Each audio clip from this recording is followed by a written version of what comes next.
เรื่องเล่าร้อนก่อนนอนเรื่องผีตาแงน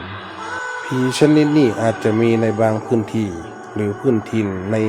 แถบนั้นชนบทนั่นตอนเป็นละอ่อนคนเฒ่าคนแก่และ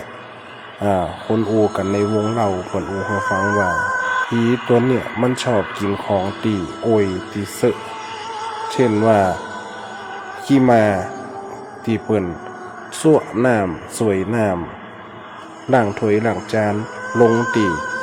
จานบานคนสมัยก่อนเพิ่นจะมีจานอยู่ติดเฮือน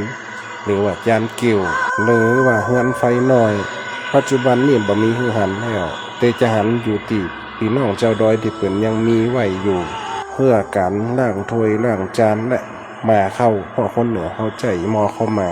เพิ่นว่าผีชนิดนี้มันจะออกมากินสิ่งสกปรกสิ่งโสโครกกินของโอยของเสอะที่เพิ่นเล่าให้ฟังนั่นว่าลักษณะผีตัวนี้มันจะมีตาอยู่เก็นเดียวตีหน้าผากบางตัวกับผมยาวบางตัวกับลักษณะเหมือนหมาดำมีสี่ขาถ้าในทางพุทธศาสนาเนี่ยจะเปรียบว่าเป็นอมนุษย์หรือมันเป็นเปรตก็ได้สัตว์หรือว่าคนมันกลายเป็น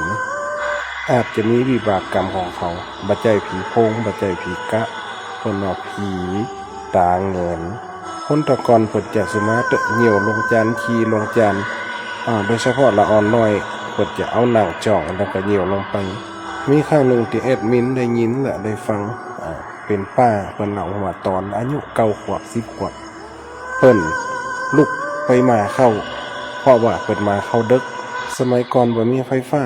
มีแค่โกมมีแค่ตามต่ออันแล้วลักษณะว่ายืนมาเข้าเสร็จแล้วก็จะเข้าห้องน้ำมันบ่มีก็ต้องเหนียวลงจานขนาดนั้นตีหู้ซินหรือว่าทกซินขึ้นเพื่อจะต้องการปลดปล่อยขนาดนั้นชีลงไปได้ยินเสียงเหมือนว่ามีคนหรือว่ามีสัตว์มากินน้ำขี้มานั่นแกกับก้มหน้าลงไปดูในขณะที่ก้มหน้าลงไปดูไปมองนั่นมีตาดวงหนึ่งใหญ่เต่าขนาดถ้วยหน้าขาวผมยาวงอกำลังปากลับเอาฉี่หรือว่านิ่วของป้าคนนี้ตอนที่เป็นละอ่อนเอามือตวงหรือเอามือตองน้ำแบบกระหายแล้วก็ยิ้มแกก็เลยตกใจให้วิ่งมาหาพ่อและแม่ในขณะนั้นคนเฒ่าคนแก่ก็เลยว่า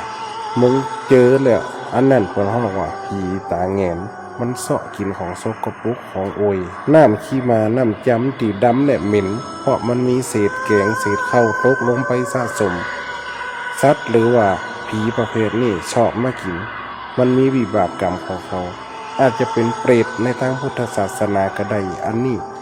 ทางพื้นที่อาจจะบ่มีหรือพื้นที่อาจจะมีเล่าให้ฟังและเพิ่นจะเตือนลูกแม่หญิงหญิงสาว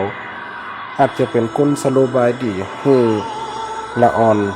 ได้มาเข้าหรือเจเข้าไว้ก่อนตะวันตกดินก็ได้เพื่อเป็นการบันลืมในการที่จะมาเข้าอันนี้เป็นเรื่องเล่าเรื่องผีตาแงนครับผม